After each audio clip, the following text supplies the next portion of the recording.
Hello and welcome to the Elevate Show, and we are recording right here at Novotel Westlands. Dina langu Mwikali Mary, and of course with me every single Wednesday is the man that brings clarity, wisdom and real life perspective to the conversations that we have here every single Wednesday. Ladies and gentlemen, Benjamin Zulu. Karibu sana. Thank you so much, Mwikali. You know, we talk about humble beginnings, and sometimes we grow up and we are stuck in that mindset of where we grew up.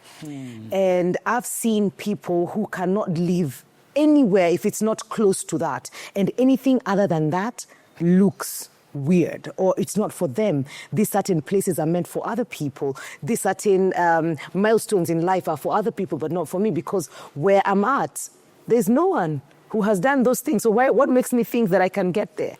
That's true.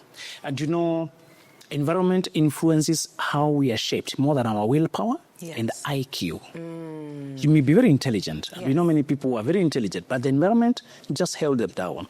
You may be very willing, you may be very desirous and hungry, but if you don't find a pathway or a reason to believe or an inspiration or an example or somebody just hold your hand, what surrounds you is so influential. That's one reason even in psychosocial settings, we teach people to choose their home thinking about their children, not just the economy and how much you're paying for the rent. The kind of sounds and sight the children will be hearing, what they'll be seeing, when they step out, what they will see. If they're seeing alcoholism and moral decay, that becomes a deeply ingrained normal. If they're seeing chaos and crime and drugs and abuse and mayhem, that becomes normalized. And as you've heard, children don't hear so much what you say than they watch what you show. So I thought it's me, how I'm conducting myself, only to realize I am not with my children the whole day. It's the school I take them to, it's the church I expose them to, it's the neighborhood, they shop, they step, the kids they play, the language they hear in the school they're with, how the adults are conducting themselves. Your neighborhood outside of your DNA, after you choose who you marry, you shape your children between that. But the next thing is where you choose to live. It shapes your children so much. Research has shown that besides your DNA coding, the next most influential thing is not your degree, it's not your inspiration, it's not how much encouraging you are. You should be a caring parent. If you're not abusive, you're doing the right thing as a parent, there's another force that is shaping how your child turns out, where you plant them, what they hear, what is accepted, the language. For example, a child who grows hearing a cursing language, it will be very hard to convince them that that's, if they're seeing everybody sniffing things, if they're seeing everybody falling in the morning, drunk, staggering, bubbling, and in drunken stupor, it will be so hard to show them the sacredness of their body. If they are seeing struggle, and you know, in poor neighborhoods, everything is measured. Forget quarter of sugar. There's another measure, other measures below the quarter. I know there's Kadogo economy, but then does it go all the way? They reach to a point where it's bare minimum. If your child is going on bare minimum, streets are squeezed and crowded, and you can hardly pass. You can hardly do life. If that is what is normal, we are not saying it's impossible. We're just saying it gets so ingrained in their DNA that they accept it, they go along with it, and they almost expect it. Now, let's talk about achievement. The things you're talking about today. I want you to, next time you go back home or those places, to go to visit places that remind you of the 10-year-old you. Those spots, most of us have a spot where a field is to play, or the primary school you are with. You might even meet a teacher who gives you deja vu unplanned. The teacher takes you back to the girl they knew, and they try to talk to that girl, and you get that feeling. Look at how many mental transformations it has taken for you to move from that 10-year dreaming girl to this woman who has achieved so many of those dreams, to see what likelihood there is that such a thing will conduct itself automatically. I want you to see the contrast of how much help, outside help, good luck, alignment of stars, what, grace, whatever you want to call it, how unlikely it was for you to maneuver from that to this, even without direct abuse or deprivation. Environment where you were placed. You just happened to be in the school where people believed. You just happened to be close to a teacher who kept telling you can do it. You just happened to be watching programs that confirmed some of the things. Mwikali, achievement or personal success or potential is underrated. It is so difficult to achieve it, you need the right environment. My encouragement for those of us who did not choose the environment, they found the environment that we don't want to. I propose you do the alchemy that some of us did. I learned alchemy that if you're not born among what you want, you can use it as a launching pad, as anger, that you want the opposite. Yes. You know? Some of us don't have the description of what we want. We just know what we don't want. So we can describe what we don't want in detail. Yes. But what we want, we just know is the other one, not this one. Yes. You know? Yes, yeah. Did you notice when you go back driving, the distances are shorter than when you were young and you were walking? It is so true. It took so long to go to the market. Yes. It used people to take a whole little, I don't know, go here, you collect. Nowadays you wonder, have I arrived? How did I cross that? So now you're driving. Those days it was walking. Yeah. The village looks smaller. Those days it was a whole world. Yeah. That homestead over there, that market over here, this school, the whole, it was so, that way, your whole world. That is, you cross there in 2 minutes. You mean my whole home area is gone? Yeah. You have grown so much. And I want to tell you, for me, those who do not have, and today we have a story of a person who turned the whole story around. Yes. Those who, if you're born like me, where place you're surrounded by what you don't want. Yeah. Very short lifespan. There's a side of poverty that don't tell you a struggle. That when you hear the cost of living, there's a cost to life. There's a cost to existence. And those who cannot afford existence, Yeah. they don't live long. Maybe they can't afford medication, can't afford treatment, can't afford health care. They can't afford good, nutritive food. You know, you can eat your stomach to the full, but you're still nutritionally deprived. Deprived. You can get children who are not well nourished. Yes. I saw quality of life and length of life truncated, cut short because of deprivation. I saw women struggling to do what they were born to do, doing a womanly thing of just creating life. And you die in the process for poor care, delayed care. They have to remember who has a car to start running around, get a car to come carry a person to the hospital. Last minute. Yeah. People don't even go to hospital on time. They have to look for today's food today. They have to feed today's children today. They have to get things today. If you come from that kind of environment, Mikali, you need clearly a lot of miracles and a lot of help. But the first one is you to imagine the possibility and to believe that you can do it. Yes. It's so hard to engineer belief. One of these days, we should bring a person, and today we have one actually, who their struggle was not financial, it was mental. Just to believe that you can do it, and to see yourself in it and you don't run. They don't tell you that possibility is also a scaring thing, that potential is a tormenting thing, that there's a reason God shows you only one step at a time. You are shown the way and you run back. Yeah. The fear, Absolutely. that will be you. Yeah. You know, we usually ask ourselves, what if I go up and I fall? It will be a lot of shame. I could just stay down here in case I mess up. There's more shame. We usually imagine, what if I get all that money and I lose it? Can I just stay with a little that I'm sure I don't suffer? You don't need to pray that kind of medium prayer. Don't let me have too much, lest I become poor. But also, I don't want to lack that I steal. So just put me somewhere safe. That's David asking for safety, not success. Yeah. You know, he's afraid of the money will carry him away. Yeah. Mikali, the battle is mental, first of all. The battle is seeing yourself as not an imposter, but a citizen. The first lesson in wealth creation, tell them to visit the countries of money, the city, until you can see that you're not a visitor anymore. Country is just hotel, 5-star, those places where it's abundance that reigns there. Yes. You don't come here if you're looking for bare minimum. No. If you're scrutinizing the menu, please, this not. I'm sure there's somewhere where you can get in, not scrutinize it. It's fine. You know, so as much as they're not exorbitant or doing extreme things, this expected. Just to tell you, Mikali, to see a person who pulled themselves mentally into possibility and abundance and self-belief. Yeah. You need to hear their story and then learn to speak yourself into that faith. Absolutely. Yes. Oh, thank you so much. I told you earlier, clarity and wisdom is this man called Benjamin Zulu. And I love that you've really creating a picture for us to see. And the guest that we're having today is the epitome of all of that. He's a young CEO.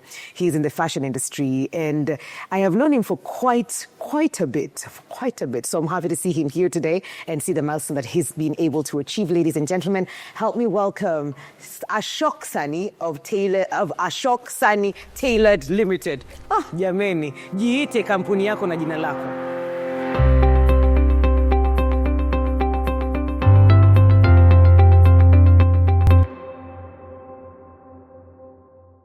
Welcome back to the Elevate Show. And the question that we're asking you today in regards to the conversation that we're having is, what's the biggest obstacle you've turned into an opportunity?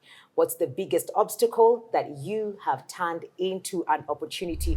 And today we bring you a very powerful story of a young CEO who started from the depths of Majengo. Jamani, sijui kama unajua Majengo, mshaenda Majengo, but mkimwona hapa hata hakai Majengo kweli. Ashok, welcome to the show. Thank you. Yeah, lovely to have you. Thank you for having me. Unajua nikiangalia Zulu with his suit naangalia niko like umeshamkagua. I've seen videos yenye unaweka video ya mheshimiwa hata uogopi. Zulu wako sawa. Tell us what is wrong with this feet. Umesema wako sawa? Wako sawa. Okay. I didn't even know that you come from Majengo. Kije, yes. We used to call it Kije. Yes. That's I was born in Pumwani. Yeah. And I was raised in Kije for the longest time.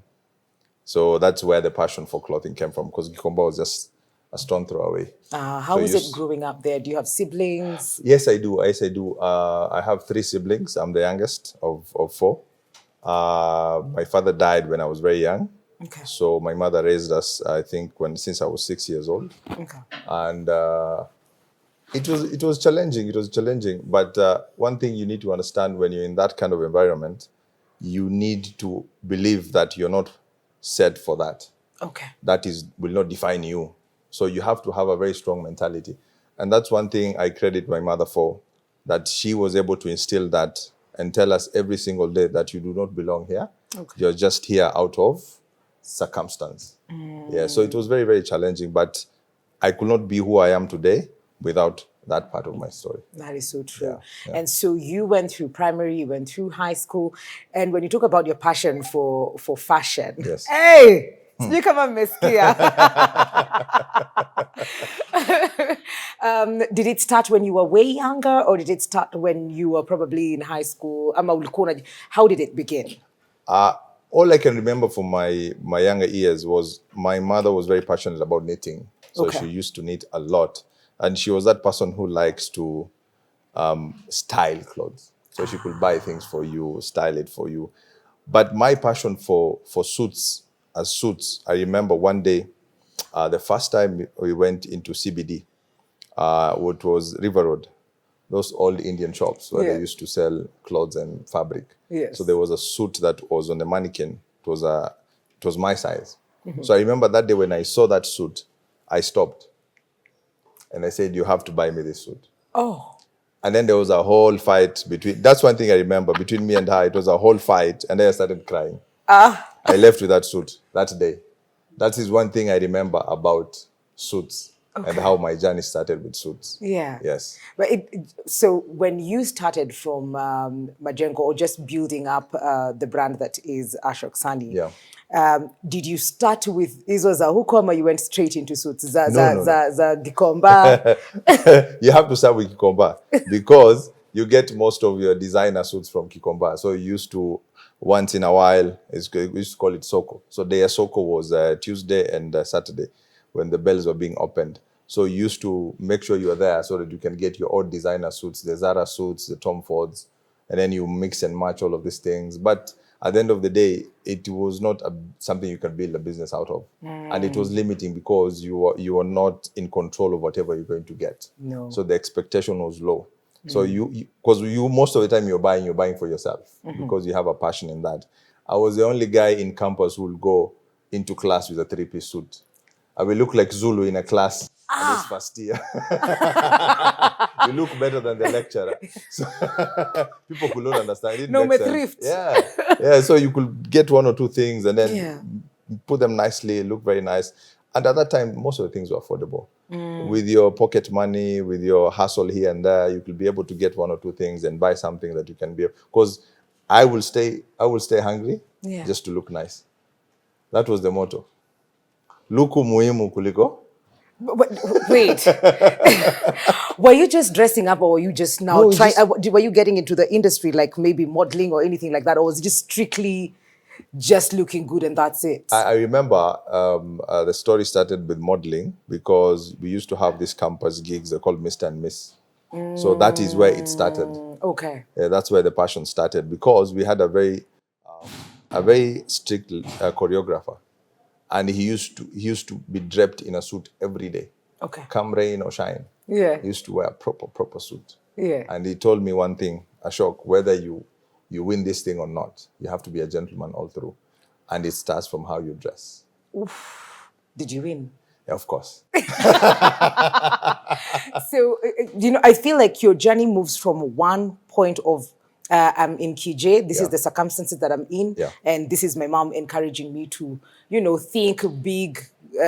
This is not where all my life will be. Yeah. But then how was that, the transition for you? Ile sasa umefika miaka ya, I need to probably move out of this. Where do you go? Did you have an idea for that? And even growing your business, because I think ulianza peke yako too. Yes. When I started, the move from Kije was not something I had control over. I think she tried to work as much as she could to bring us out of that. So the first step of getting out of that situation and that environment was her doing. Because most of the time, what was happening is, by the time you're done with your primary school, that is class 8, the people that you finish school with, most of them, it's either the ladies get pregnant, and the guys go into crime. Okay. So no one was getting to maybe Form 2, Form 3. It's either you're pregnant or you're dead. Oof. So that was so she could not fathom us being in that situation, because sometimes you have 4 kids, you are alone, you're trying to juggle everything, you're working the whole day. So you could not control whatever happens in between. So she could not control whatever we do. Yeah, when she's not around. When she's not around. Yeah. So she works so hard to be able to bring us out of that situation. Okay. And I think that showed us that it's possible to get out of that situation and push to something else different. Oh, great. Yeah. Zulu, I feel like roping you into this conversation at this point, even before tuendele. Did you notice that he pegged his belief on the mother's affirmation? Yes. Mwikali, can we learn that even if the situation is not good, the words we speak? Yes. That when I was growing up, I had that kind of words. A teacher who kept calling me degree, from the primary school. And people don't go to university. It's not a thing. But here's a mother who has nicknamed you. Degree. To plant the belief. We must credit that mother in absentia. Yes. That she made this young man believe in possibility. And I believe even this striking connection with the suit was also a feeder into that, because mom has been calling him successful. Yes. There's success ahead of you. Yes. And then he goes to this fashion. And another man says, whether you win or not, remain a gentleman. And it's not just the dressing there. It's a certain character, a certain personality. And he's telling him, gentleman begins with the dressing. And I think, I'm glad Ashok is coming to this so that men can begin to attach our looks with how we are perceived. Yeah. Because when you begin to look like a thug, you cannot be trusted. No. And children don't know. Sometimes your good heart is not visible. We can only see. Yeah, true. That is so true. People keep saying, inside I'm a gentleman, inside I'm okay, inside. No. Inside is not visible. Women are the one who are obsessed on dressing, obsessed on how they look. They really take time on the mirror. They take time. Men don't know about the smell of their soap. They don't have cologne. They don't take time in the bathroom. They just rush through. They have invented another showering method when it's cold. To wash what you can see. Yes. What you cannot see. Yeah. Other times they have a socks that is only what you can see as a socks. Inside there's no socks. Men have been crazy. It took a while before it registered. Men have invented things. Yes. So they're carrying only a t-shirt, Arsenal t-shirt, and that's what he's wearing round the clock, Yeah. It's not that he's a diehard of Arsenal. No. He's just looking for shortcuts. So Yeah. to see a man and this, I connect. Yes. Because for a long time, I could not afford the suits, but I always admired the lecturers, the people who wore executive, who looked clean, who looked presentable. If you're trying to look for directions in the street, you tend, first of all, to ask the person who is dressed well. Oh, yes, please. Dressing does not say everything. We're just saying the looks. They really create the first point of contact and the first point of trust. And I think as men, today when you look at our leaders, you don't expect a leader to come dressed like you. Even if you're not dressed well, you expect the leader to, when you bought an aircraft, you don't want your pilot to come wearing shorts, carrying the dog. I love my puppy, guys. I'm just today in a relaxing mode. Can you dress the role? Yes. Can you dress the part? Absolutely. To be a man means to lead, to be trusted, to protect, to provide security. Long time ago, before the word got messed up, when a woman felt insecure, she would start next to a man who looks trustworthy. Even if it's on a bus stage, that is getting dark, children would gravitate towards the man who looks like an uncle, who is safe, you know? Yeah. I think the man who carries himself in this way that is trustworthy, not only does he stand out, but he's also providing a climate of order and a trust. And the lift comes, and he's letting the ladies and the children get in fast, and he's like the gentleman. He's not even together with them. No. I think that's the image you need to bring back. Let's normalize gentleman manners, dressing well, decently and presentably, and being leader-like. And I just like that vibe of a prince, that vibe that you don't need titles. Yes. You just bring a climate of calm, Yeah. and people can see your manners. It's impossible to dress in suits and you go kicking stones. It's impossible. Yes. You have to look funny when you're smoking marijuana and you're in suits. You look funny. Yeah. Some things don't go together.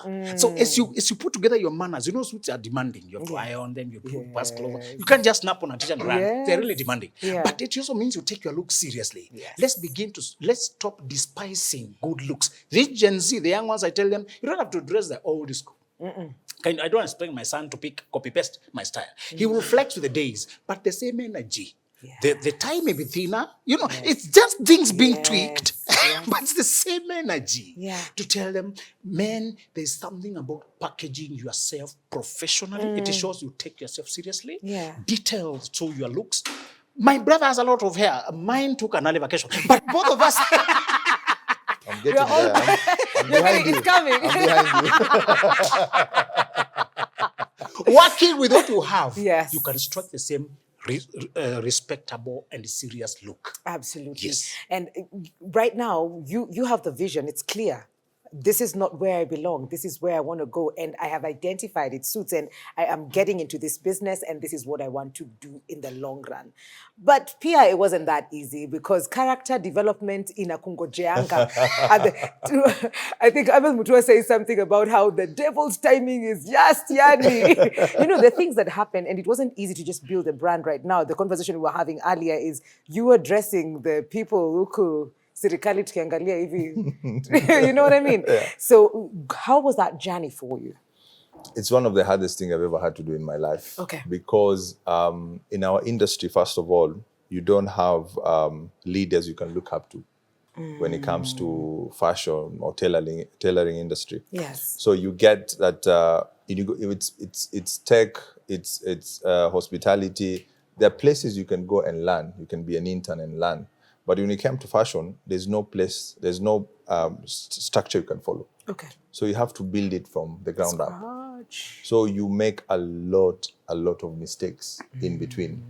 But the thing is, your mentality has to be strong enough to understand that this is the journey. Because a lot of people, especially in our age and with social media and everything else, there are a lot of pressures that come with that. And you want instant gratification. Yeah. So you don't believe that there's a process, there's a system, and there's an understanding that you need to have that for me to build this something, I'm not even building for myself. I'm building for my children who are coming. Because as the world grows and we're in a third world country, employment is going to become harder and harder and harder to achieve. So if I'm grooming my son to be employed somewhere else, then I'm failing. So what I'm building here, that's why you see most of the longest companies that have been there, it's transgenerational. Yes. So the second or third generation take it to the next level, to a point where it's unrecognizable. But you, as the first generation, you have to build it a foundation where they can come in and now take it to the next level. Because these kids who are coming now, my son and his children will be so smart that they'll just need a platform to elevate. Zulu. Yeah. This is what he talks about. You know, I'm listening to you and wondering, did you get a master class? That's my brother from another mother. He is speaking and I'm just like, that is Zulu. Oh my God. I love it. Yes. Because I think we are lying, as you're saying. We are lying to our generation thinking if you graduate, you get a good job. Yeah. If you just get the A grades, you get a good job. Yeah. The biggest employer will be him, Mwikali, me, with a small company of 5 staff. Yes. SMEs will be the next big thing. Yeah. And these kind of employers don't care about the CV, they care about results. Yes. Can you make a sale? Yeah. Can you keep time? Yeah. Can I deliver the customer? Can you really get it done? Yeah. And it is getting to a very informal side where it's not just a corner office with a tag there and a swinging chair. Results. If you can work from where you live, just let me see results trickling. Yeah. We are getting to a place where character is everything. Next time I hope you bring him back now for discussion around young people and creating the financial income for themselves. And us laying grounds for our 2 children, 3 children, 4 children. Stop throwing them to the university thinking, the class of 2012, when are they getting absorbed? Absorb yours. Absolutely. Absorb your own. Yes. And I like what you say, that he's trying to foresee the grandchildren and the great-grandchildren having something. Why don't we hear the language of trust? Because those are the things that have generational succession. Yes. We really know about inheritance. If a child is crazy or they marry a rattlesnake, everything is blown up. That's true. That is You so should true. put it in a trust Yeah. that continues to carry out your will even when you are dead. So the child is not handed thing. Just give an allowance. If they misbehave, the trustees read the instruction. If they misbehave, don't give. So Yes. I'm so delighted that Yeah. we're beginning to normalize that language. And he's coming from the best place to talk about it. Yeah. Me, I come from the slum of upcountry and not Kije, but Kije of Yes. So like it when the two voices are converging, and I told you, Yes. what you don't see in the city is because it's high pressure and high congestion. Yes. In the village is large tracts of land, people who are broke and there's no leadership, but spread. Yeah. Resources don't get there. Just like in the slum, people just want the vote. Yeah. Really. They don't care about the people. Yeah. I confirm that Mwikali, just like he picked himself from there and he decided my children will not hustle like me. Yes. He has said a lot of hit and miss. What he's calling mistakes is using a polite language. Those are money lost, opportunities Yes. lost, Yes. setbacks, painful losses. Yeah. These are embarrassing moments. Oh my God. What we are calling mistakes in growing a business is rent arrears, foreclosure, losing business, trusting the wrong people, running away with your stock. It's financial pain, it's sleepless nights. What you're calling mistakes are real nervous system. You get whipped. You live there feeling whipped. Yeah. To build a business, I don't want my children to ever repeat this. Yeah. I want them to make other mistakes of dealing with Amazon, Google, debating whether to contract, is it Apple or Android? Yeah. Those are better problems. Yes. Yes. And I'd like to know, just that you mentioned Zulu, I'd like to understand, maybe just to paint a picture of, and I wouldn't call it a mistake because it's a lesson. What is your most expensive lesson? Iliuma ikakutandika proper. I have a few. Okay. I have a few. All right. Is Perusi, which one Yes. is it? No, let me take you through. Okay. There are steps that you can see. Yes. So the first time when I decided to start the business, because I was still in school, so I was still in campus. I was doing my degree in BBIT. So the idea was, if I can be able to learn how to build and run a business, and then I can be able to start building the business, them two can merge eventually. Looks good. Yes. So, so the first time I get a tailor. So I could not afford to get a space and everything else. So I got a tailor. My wife now used to live in Inako. Yeah. So there's like a small kibanda just close to where they used to stay. The rent, I think we used to pay that time was 3,500. So there was no electricity, nothing. So we got electricity from the neighbor, we got a tailor, we started working. So after like 6 months of working, now you're getting comfortable. You know now you have a system that is working. You can get your fabric in, you know how to take measurements, you're getting 1 or 2 orders. So you start there. What we didn't anticipate is security. Oof. So this place is not secure. True. And then it's becoming busy. So people are saying, Yes. in a place like this, people are saying this place is becoming busy. So why is it so busy? So they come in.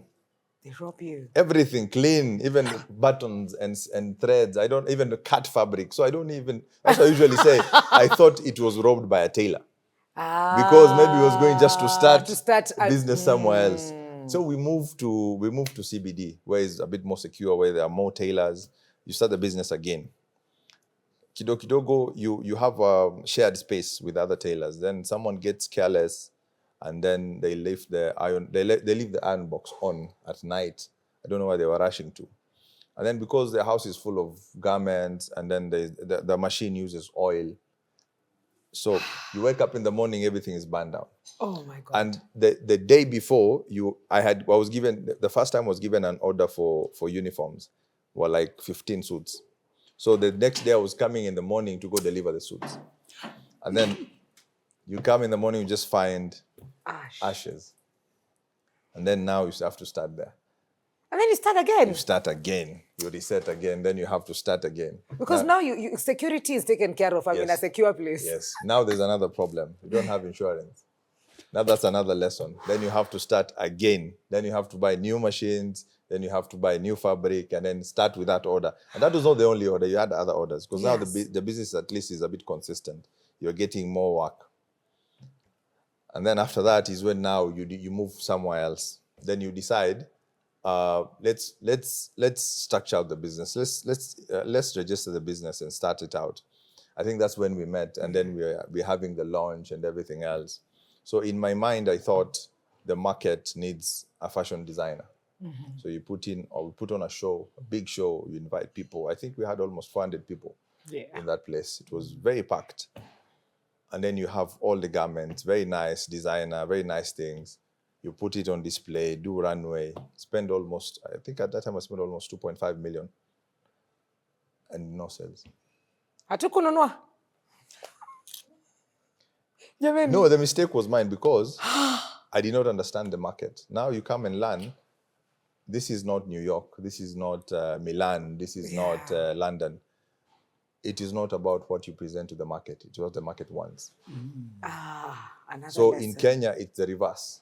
It's the product that the market wants, not what you think the market wants. So now you sit down and realize, okay, the market doesn't want fashion designers. It wants tailors.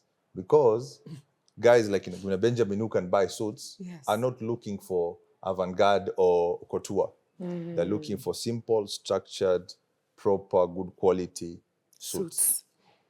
So your pink suits, your That is florals, so true. I'm just laughing because that's so true. So you come to understand that is the market. Yes. So purchasing power is with these guys who are between this age and this age. And these guys were not at your fashion event, were they there? Exactly. You see, that's where the problem is. Because the people who are coming are not your target market.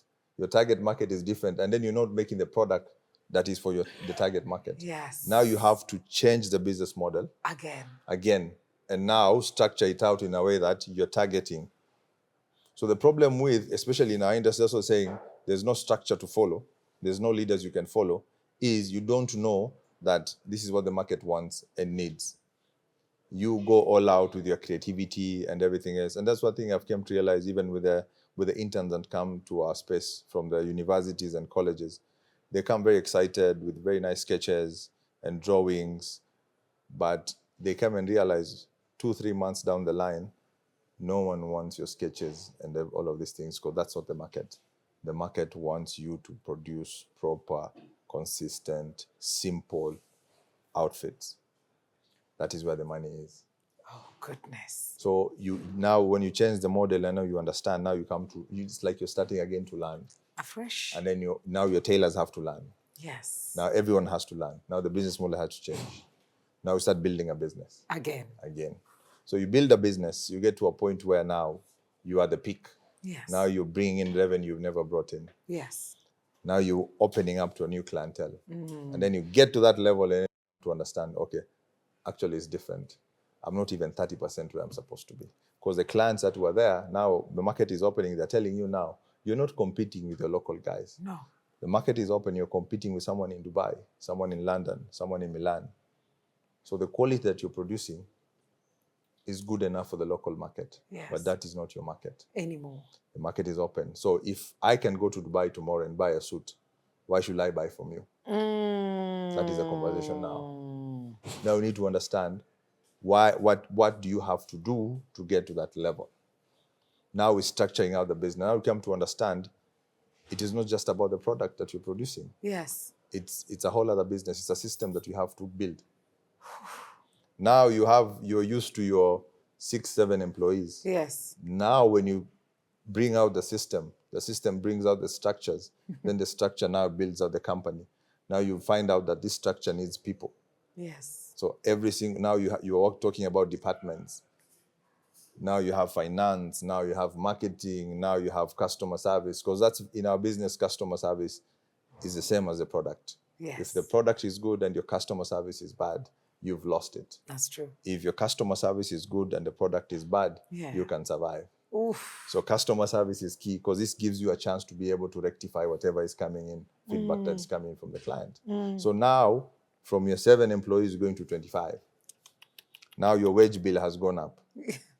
Yes. After that, you have KRA on your door. Hey! After that, you have rent, because Yes. they cannot fit in your small space. No. You have to go to a bigger space. After that, there's PR. There's a lot of things you have to manage now. Yeah. Now, even the knowledge that you have and the understanding that you have is not enough. Yeah. Now you have to get people in. Now you're talking about consultants. Yeah. So now you're sitting down. Yes, you're bringing in revenue, but it's not enough. Then you come to understand, okay, I was used to my base clientele who are bringing in money. They are not enough now. Now I have to go to another level. I have to understand marketing to another level. Yeah. You know, I'm listening to you, Ashok, and I'm just like, you are the role model. You are the one who was sent before the rest to go create Barabara. You are the one who's doing that, because and you take the name of the show on another level, because you've kept elevating yourself on different levels. This is enough. And even having the ability to understand and not be stuck. Because when you were opening up, you talked about how you see yourself as, this is enough. Si lazima tuende uko. Kidogo tu ina work. Comfort zone. The comfort zone. Yes. But that's not what he wanted, and that's not what he... That's the killer, especially for men. Once you become very comfortable. Yeah. I always tell the students that come in that you need that there are two things, especially if you're a man, or especially if someone who's building a business in this kind of environment, with the economy, fluctuating economy that's affected by politics and election cycles and everything else. You have to understand that you cannot be comfortable. You need to understand how to appreciate small wins, but not take it over the top.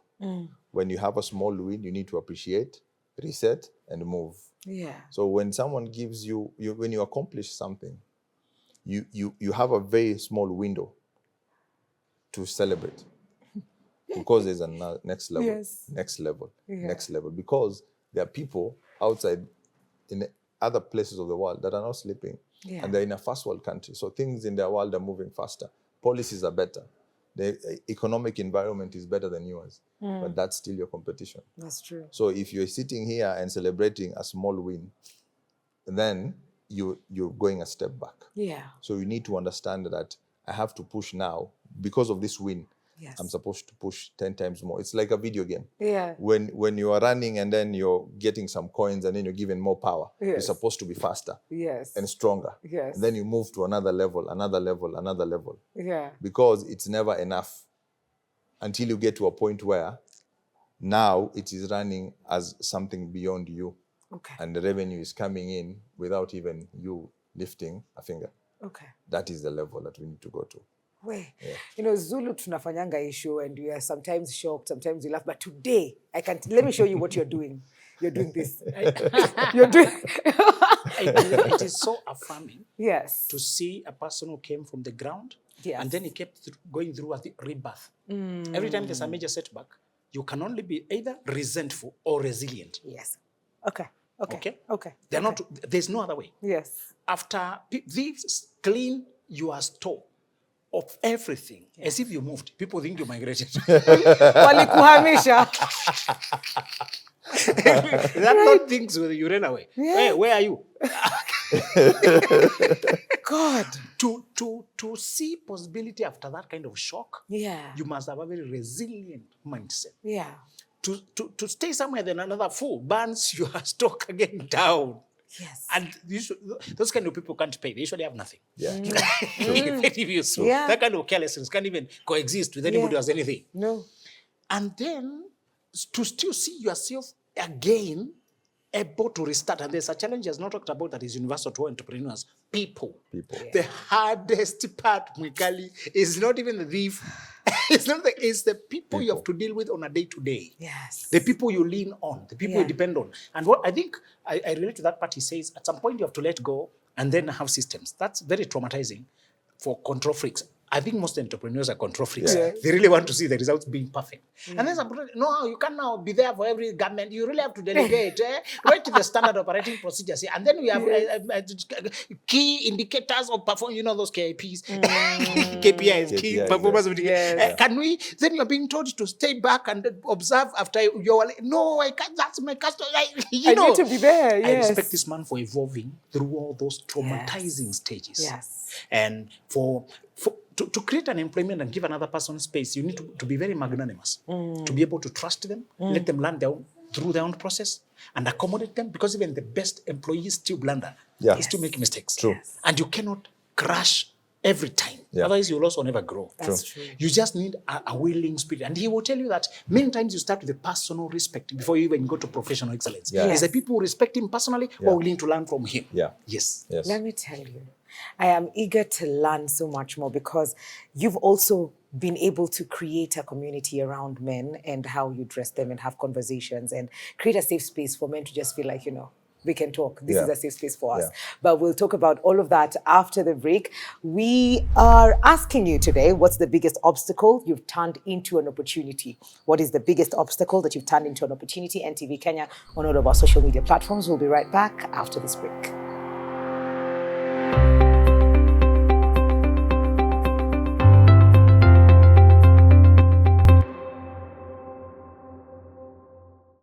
Welcome back to the Elevate Show. Remember, we are asking you, what's the biggest obstacle that you've turned into an opportunity? And with us today is Ashok Sani. And Ashok Ameuku, we are just taking notes. It's a proper class session today to just understand how the journey has been. And it's beautiful that you're here to share it with us. Out of curiosity, how many years are we talking? Inakani kama umeishi miaka mingi ya kufanya hii, ya kuanza hii restart. Hizi restart ni mingi kweli. Ashok, how long has it been since you started? I started in I started in 2012. Yes. When I was in, I think it was in second year in uni. Now I think we're doing almost 12 and something years. Okay. Yes.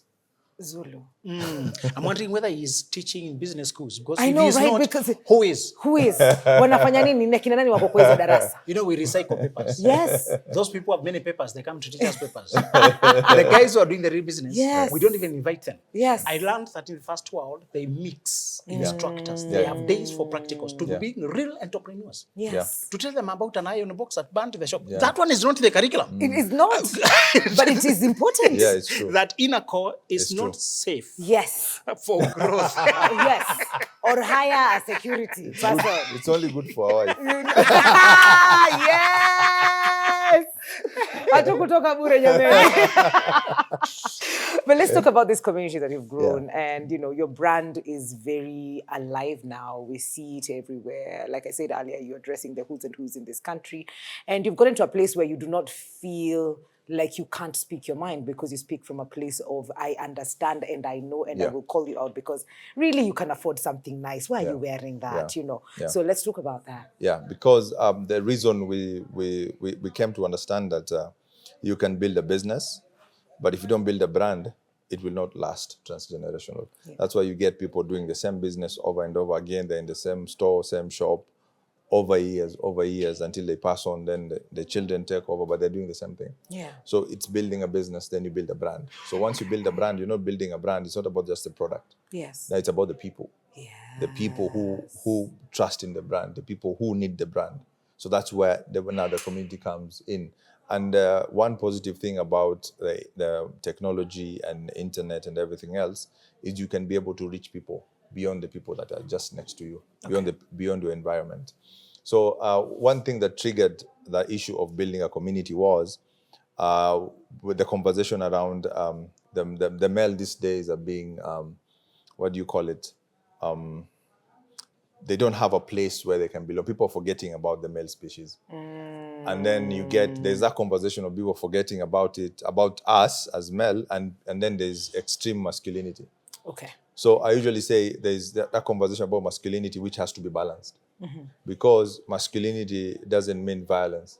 Yeah. Masculinity means you can trust in yourself, have a strong mentality, understand who you are, Yes. believe in yourself, Yes. respect yourself, and then you can be able to bring other people into that circle. Yes. Yes. So bring that conversation in, because we always have that conversation even at the shop. Because most of the clients, when they come in, sometimes you get after doing a fitting or consultation, it's conversations. You get into therapy You sessions. get into therapy sessions. So Yeah. you get to get so much to know about people so much, especially those high net worth individuals. Yes. Who don't have anyone to talk to. They're always busy. Their friends are busy. And when they have a small window, it's they're in a bar drinking or in a country club trying to get the next deal. You get so caught up in that you forget, okay, who am I beyond what I do? Yes. Or my wife and my kids and Yeah. my extended family. Yes. Who am I? Yeah. So that place is where we want to create that space for them. Yeah. When you come there, that's why we moved from the hustle and bustle of CBD. We got a house. The Yeah. environment is quiet. Yes. When you come in, even you get into the fitting room, it's created it like a home office. So you can be yourself. You can think, you can relax. Even if you're in a hurry, you take your time. Yeah. So you think about what you want to do. Yeah. You think about this garment that you want to put in, because dressing is psychological. No matter how people think about it, no matter how people do not see the effect and extent that how you look affects who you are, Yeah. it's very psychological. Okay. It can give you the most confidence you can ever have, or it can take you down. Because what people say, no matter how much we say it doesn't affect, it affects Yeah. who you are Yes. and your self-esteem. Yeah. So how you dress changes everything. You can get into a room dressed in a nice suit. And you feel confident. Exactly. Yeah. And you can be able to approach anyone. Yes. But you get into a room and you're dressed in a way that everyone is looking at you like you're lost. Yes. You've lost the conversation. Yeah. So that is the idea of building a community, and it's a community for men. Because I believe one thing women have done better than us is women know how to build a community, and they build small communities and larger communities and the biggest communities. Because women can fight as one. That is If you pick a fight today and say, we are fighting this cause today, Yes. wherever these women are, you'll see them coming out. Yeah. With men, that is a different conversation. And that's what we need to do. Yeah. Because we are raising men, we are raising women. Because if you're a man, you're the head of the family. Even your wife looks up to you. Your children look up to you.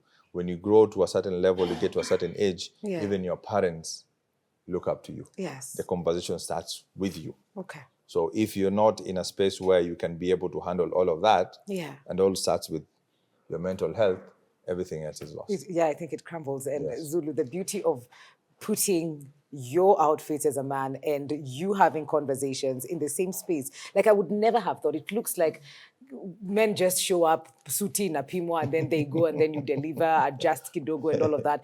But being able, how has that been? Have you seen men actually open up? Yeah, because I've had conversation in that space with men I've never thought I'll ever meet in my life. Ooh. But they're coming there and we're having conversation. Even me, I'm surprised.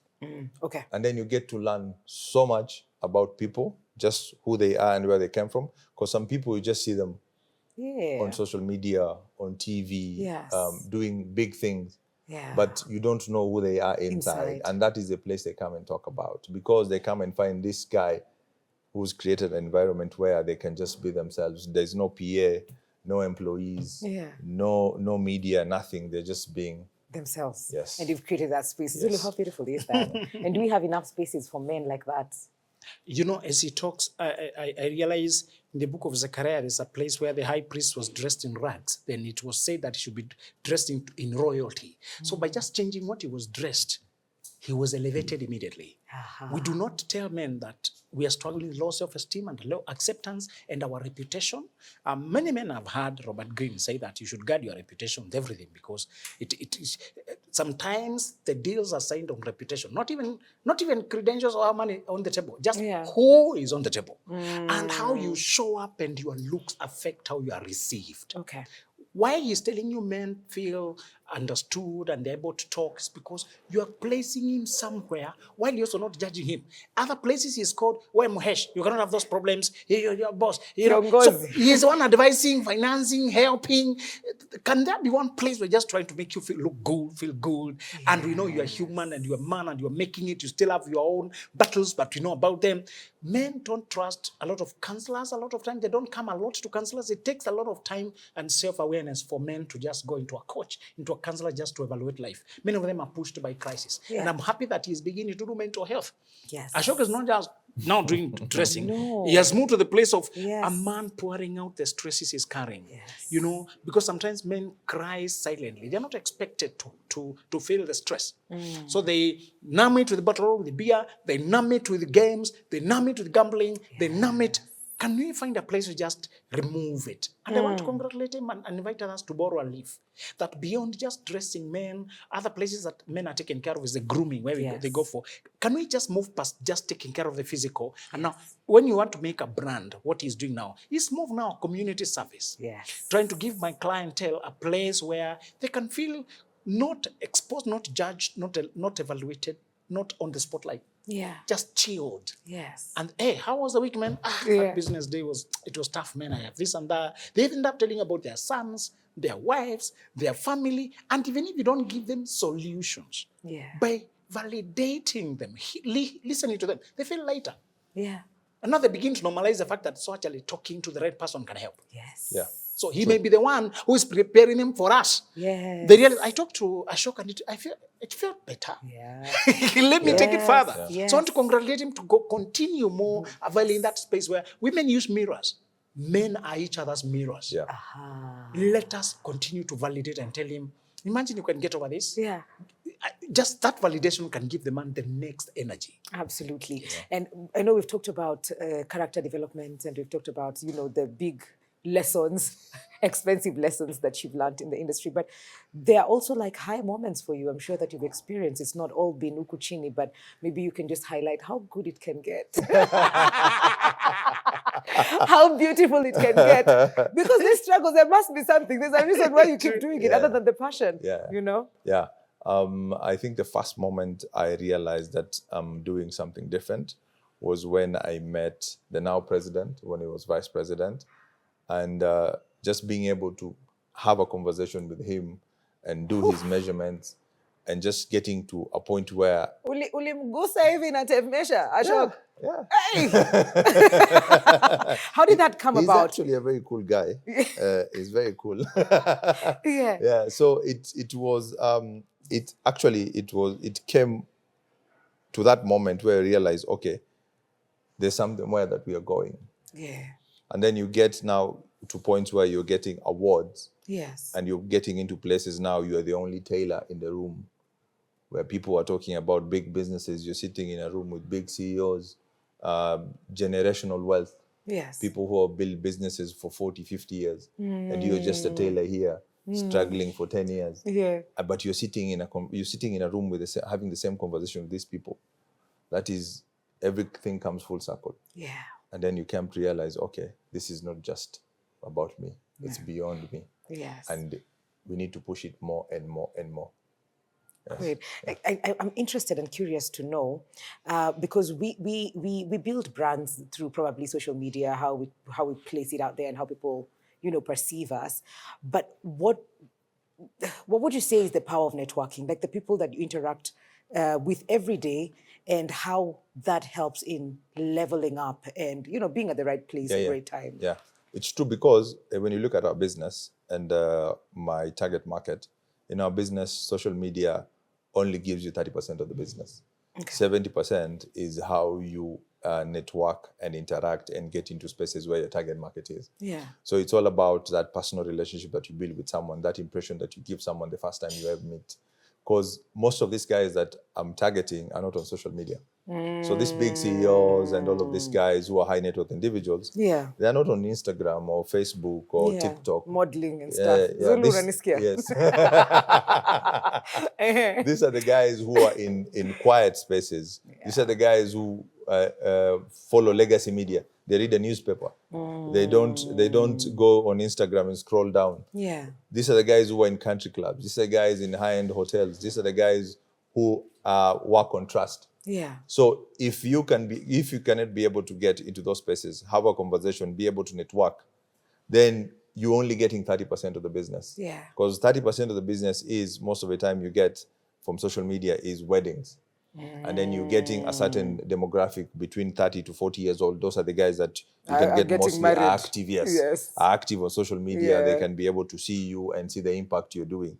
But the older guys, the guys who have proper wealth, this is the business that you can only get when you get into those spaces and being able to network. So you need also to not act your age. You need to grow up and mature very fast, because you need to have conversations you never had before. Yeah. You get into a space where you're talking to an ambassador of a country you don't know where, and he's talking about tennis.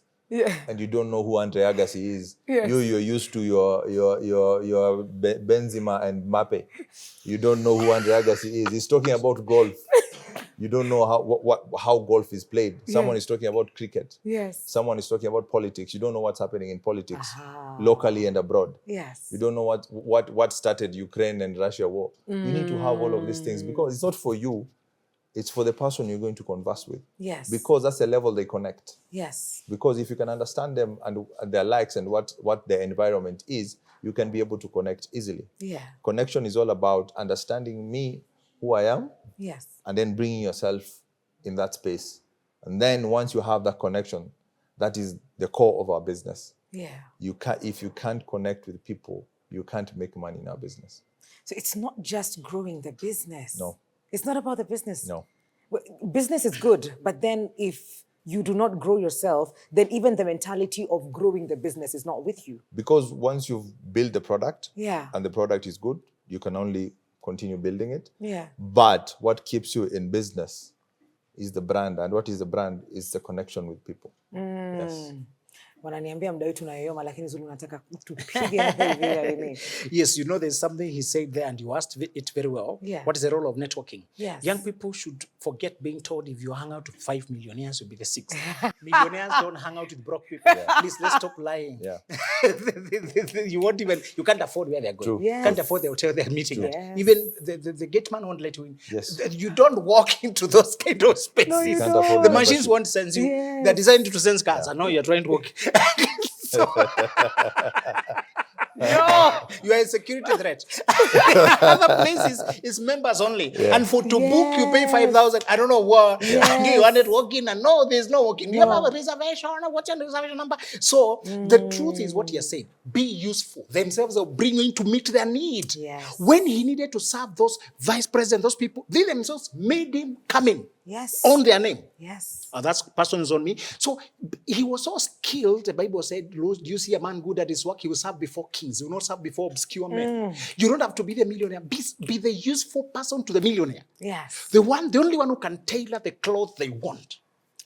Then they'll transport you to their circles and introduce, hey, meet this young man. But he has done so good. You should try him out. Yes. Mikali, that was my journey. He feels like my brother from another mother. Right? Right? It's pure dedication that gets you noticed and invited to high tables. Yes. When Saul was having problems and he needed a person to come and comfort him, somebody marketed David purely on his skills, not pedigree. Yeah. You forget this, who do you know? No, Yeah. it's what you know. You know, Kenyans were being taught corruption too much. Yes. If you don't have a godfather, a sponsor, no, you're sponsored by your usefulness. Yeah. They say David can play instrument, he's so prudent at matters, he's good at war. When they list your skills, all rulers have painful problems. Who, if you can solve the painful problem, they'll carry you where they go. Robert Greene put it this way. He said that if you can become the person who makes the king deliver, you become as necessary to him as his food and water. You don't have to worry about are people being fired? Is there redundancy? They will carry you where they go because they need you in order to deliver. Find one thing that you do like nobody else. Yes. And those people need the best of the best. They are meeting the president of the US tomorrow and the next month, and they need a cloth that will not let them down. There's only one young man, bring Ashok. If that is what is said of you, you don't have to worry. They don't even ask the prices. They ask whether you can get the job done. Yes. Yes. Sure. Oh, God. Ashok, thank you so much for coming up. Thank you for I having really, really, maybe your parting shot as well to young people who are looking at you and they're And now like, people can shop from him. Exactly. Please, like wapi? Unajua niliacha ile duka ya kupanda stairs. Hizo lifts hazikuwa zinafanya kazi ya Ashok. Unapanda hadi third That floor. was not supposed to be said, right? So, no. It's growth. It's growth. So amesema they are in a home. You sit, relax, you are attended to. And I'm also curious because you've made clothes for me. Do you still make for females? Ama uliondoka? Ama uliwachana na sisi kabisa? No. Because of building the brand and where we want the brand to go, we decided to focus on men because I think there are enough places where women can be able to get what they want. Women are also complicated. Sorry, I was not supposed to. Let me tell you. But I understand. So that means I have limited pieces, Ashok only female designs that wacha nikwambie tuta auction for a lot of money. A lot of money. Thank you so much for coming. Thank you. Lovely. And social media pages. All of them are Ashok Sunny Bespoke. Okay. Yes. Na location umesema ni wapi? Location is, I think you just have to inquire so that you can be able to know where it is. The essence is exclusivity. Hey! So you have to know to come. Hey! That's the essence. So go on social media. Yes. Ashok Sunny Bespoke. Send us a DM. We'll send you the location. You can be able to come.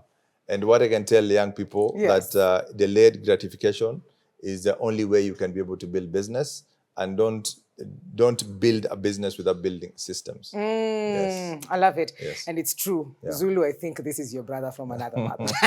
There's so many things that have been spoken today. I was just thinking, I have heard Zulu so many times before.